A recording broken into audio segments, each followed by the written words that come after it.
Baik. Ya, terima kasih semua listener, Anda masih bersama kami di Makassar Insight dan kita masih membahas mengenai maksimalkan KTR ya, kawasan tanpa rokok. Dan seperti diinformasikan tadi, smart listeners untuk mencegah dan mengatasi dampak buruk dari asap rokok ini, itu ya, pemerintah mengeluarkan perda ataupun aturan nomor 4 tahun 2013. Dan untuk implementasi perda ini ya, Dr. Nani, untuk saat ini hasil pengamatannya untuk apa ya, untuk kesadaran dari masyarakat sendiri untuk dengan adanya perda ini seperti apa Ibu?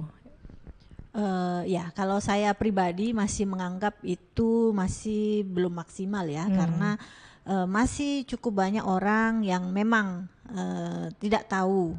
Meskipun kita juga tidak henti-hentinya selalu masang stiker bahwa ini kawasan tanpa rokok, tetapi oke lah kalau misalnya di tempat tersebut tidak ada stiker, kemudian orang melakukan merokok di situ, meskipun itu di KTR, tetapi karena tidak ada stiker ya barangkali itu kita juga tidak bisa terlalu menyalahkan ya, karena ini juga bagaimanapun juga ini juga salah satu tanggung jawab dari pemerintah untuk mengedukasi masyarakat. Nah, yang masalah ini kadang-kadang sudah ada stiker di situ, merokok juga di situ. Nah, ini udah tahu bahayanya, kemudian sudah tahu stiker ada di situ. Ya, gitu jadinya ya memang lebih mudah memberitahu orang yang tidak tahu daripada memberitahu orang yang sudah tahu tapi tidak mau tahu. Tetap diabaikan. Nah, ini yang orang-orang yang begini yang kadang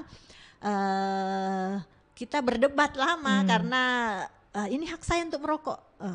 Hak asasi. Hak asasi. Oke, hak asasi. Tapi ya barangkali silahkan merokok di tempat di mana di situ bukan masuk dalam kawasan tanpa rokok. Itu kita belum bisa menyalahkan karena memang sudah ada diatur tempat untuk jangan merokok. Kawasan tanpa rokok. Oke, sekiranya pagi menjelang siang ini kita juga akan berbincang ya bersama dengan Ibu Dr. Apiati Mensyam ya. Tapi saya sudah mencoba untuk menghubungi dan kayaknya kita terkendala nih ya. Agak susah juga nih untuk menghubungi beliau karena sekiranya tadi malam saya juga sudah janjian ya dengan beliau dan sampai saat ini teleponnya belum diangkat ya. Oke.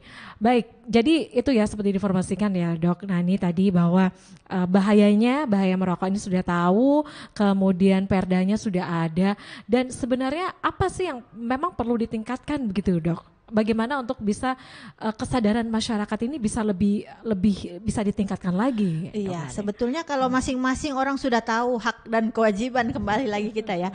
Jadi ini kadang-kadang juga orang yang terpapar oleh asap rokok itu dia tidak tahu bahwa ini saya jadi korban loh sebetulnya. Ini besok-besok saya ada penyakit misalnya yang memang berhubungan dan menjadi beresiko karena adanya keterpaparan asap rokok itu kan efeknya sama saya pribadi bukan sama langsung ke orang yang merokok. Jadi kalau misalnya kami harapkan misalnya semua orang teredukasi dengan baik, itu masing-masing menjaga haknya. Jadi orang yang merokok menjaga haknya untuk bisa merokok tetapi tidak mengabaikan hak orang lain untuk menghirup udara sehat yang tidak pakai asap rokok di dalamnya. Jadi nah ini yang menjadi kendala juga kadang-kadang orang yang sebetulnya tidak suka dan sebetulnya sudah tahu bahwa ini saya terpapar tapi bagaimana dia sampaikan ke orang. Dia mungkin tidak berani atau bagaimana ya, sungkan. Nah yang begini-begini yang sebetulnya kalau kita mau lihat jangka panjangnya mungkin sekarang belum ada efek. Tapi besok-besok misalnya kan, tapi ini kan juga beda-beda sama setiap orang ya. Efeknya seperti apa sih Dok? Itu apakah langsung kita rasakan atau bagaimana? Tergantung sensitivitas orang, karena orang beda-beda. Macam kalau saya contoh itu biar ada bau rokok sedikit saya melintas itu otomatis berapa lama kemudian semenit kemudian itu sudah bersin-bersin, sudah rinitis, sudah beringus. Itu mungkin karena saya sensitif ya. Tapi orang yang memang tidak sensitif dan dia sudah beradaptasi. Nah ini yang juga mereka mengalami desensitasi. Jadi saking seringnya terpapar dengan perokok pasif, jadi dia sudah menganggap itu biasa. Biasa ya. Nah, enggak apa-apa, enggak kenapa-napa di saya. Ya oke, sekarang enggak kenapa-napa. Tapi masa kita mau nunggu kenapa-napa baru berhenti kan ya? Jadi kalau misalnya semua orang teredukasi dengan baik, semua tahu, semua paham. Dan ya sebetulnya juga si pabrik rokok juga sudah mewanti-wanti bahwa rokok berbahaya, rokok membunuhmu, bahkan banyak viral itu ya, yang si produsen rokok besar itu pun dia malah tidak merokok karena pas ditanya kenapa, ya rokok itu berbahaya, sudah tidak ada tahu bagusnya, ya. tapi kok dijual Pak. Nah itu balik lagi. Jadi ya memang ini PR berkepanjangan ya, kalau kita lihat mungkin daerah-daerah lain di Indonesia ada yang berhasil. Jakarta kalau kita lihat mungkin seberapa banyak sih orang Makassar dibanding Jakarta, tapi di sana mereka tetap bisa melaksanakan KTR dengan baik. Apalagi kita tahu nih ya kalau Makassar ini kota layak anak ya, ini salah satu penilaiannya itu juga kota layak itu ya. anak lagi kembali ya. Jadi KTR. Ini KTR kan harusnya kalau kota layak anak, yang saya juga kurang tahu bagaimana urutannya ya. Tapi ini menjadi salah satu penilaian juga penilaian. ya. Dan mungkin kemarin Makassar itu tidak dapat penilaian yang kriteria yang lebih tinggi itu karena media luar ruang kita untuk iklan-iklan rokok itu sangat banyak bertebaran. Harusnya kalau dia dekat dengan sekolah itu sama sekali tidak boleh, ada radiusnya. Oh jadi ada mengatur juga untuk ada radius itu ya? Di dalam ininya. Jadi karena mungkin pada saat penilaian dilihat, aduh iklan rokok di Makassar bertebaran di mana-mana. Jadi iklan rokok itu harusnya tidak boleh ada di jalan protokol, tidak boleh ada yang melintang, tidak boleh ada dalam radius dari KTR.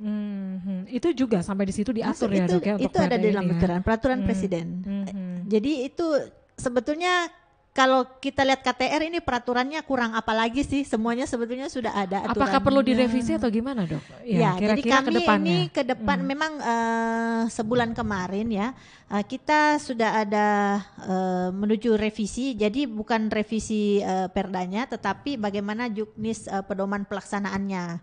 Karena ya memang terus terang kalau misalnya apalagi di sarana perkantoran ya, kalau kita lihat pada saat sidak itu kan kita selalu melakukan pemantauan di wilayah salah satu wilayah lingkup pemerintah. Jadi kalau bukan kantor camat, kantor lurah. Nah itu ya terus terang di situ cukup banyak terjadi pelanggaran ya. Jadi kadang-kadang orang yang berkunjung, karena kan ini sarana pelayanan ya, jadi ada juga yang orang berkunjung di situ merokok, kemudian dari pihak instansi tersebut tidak melarang, jadi ya orang merokok saja, tidak ada teguran. Padahal itu sebetulnya harus menjadi tanggung jawab dari institusi terkait kepalanya yang ada di situ. Jadi kemarin kita sebulan lalu itu kita sudah membuat pertemuan dan kita mendengar masukan dari kita mengundang semua waktu itu dari pihak kecamatan untuk bagaimana kita bersama-sama membuat SOP untuk bagaimana supaya KTR ini bisa dilaksanakan dengan baik di wilayah kecamatan dan juga di kelurahan. Karena ini kan cerminan kita ya, kalau di kantor camat, kantor lurah itu cerminnya kantor pemerintah. Jadi kalau misalnya di sana saja pun tidak dilakukan dengan maksimal, gitu ya jadi apa kabar dengan yang lain. Jadi ini kita lihat dulu, kita menggodok dulu yang ceritanya serumah kita sama-sama Pemkot ini ya, untuk supaya bisa melakukan hal itu dengan baik. Oke. Dan ini ya untuk pemerintah kota misalnya untuk wilayah kecamatan dulu gitu ya. Kecamatan. Ya, yang pastinya nanti akan diteruskan lagi ya ke tingkat yang lebih tinggi. Iya, jadi kita memang kemarin HKN Makassar dapat penghargaan loh untuk Swastisaba apa gitu.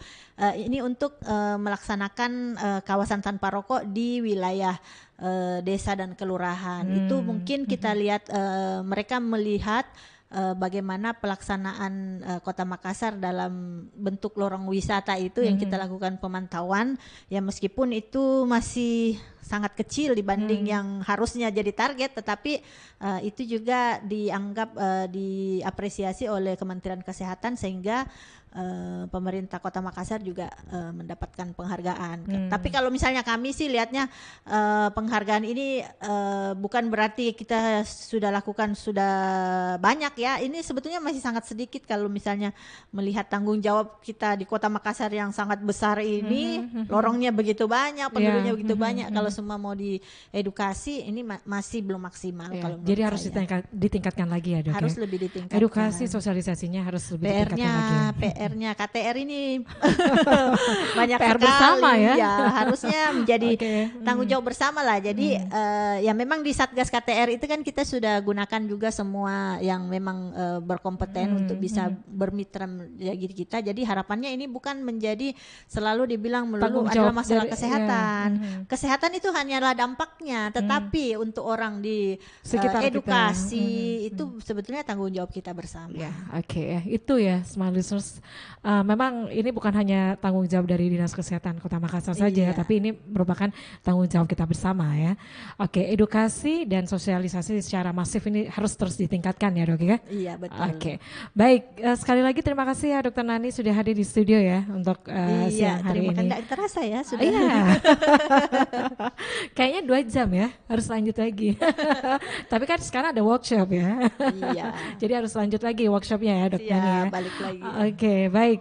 Dan Smart Listeners, demikian ya untuk Anda yang ingin mendengarkan kembali perbincangan kami, itu Anda bisa langsung mendengarkannya, menyaksikannya di channel YouTube Smart FM Makassar. Sekali lagi terima kasih Smart Listeners. Terima kasih untuk Dokter Nani. Terima kasih. Ya. Dan Smart Listeners, demikian perbincangan kita. Saya Mirza Arianti pamit. Selamat siang. Assalamualaikum warahmatullahi wabarakatuh. Waalaikumsalam warahmatullahi wabarakatuh.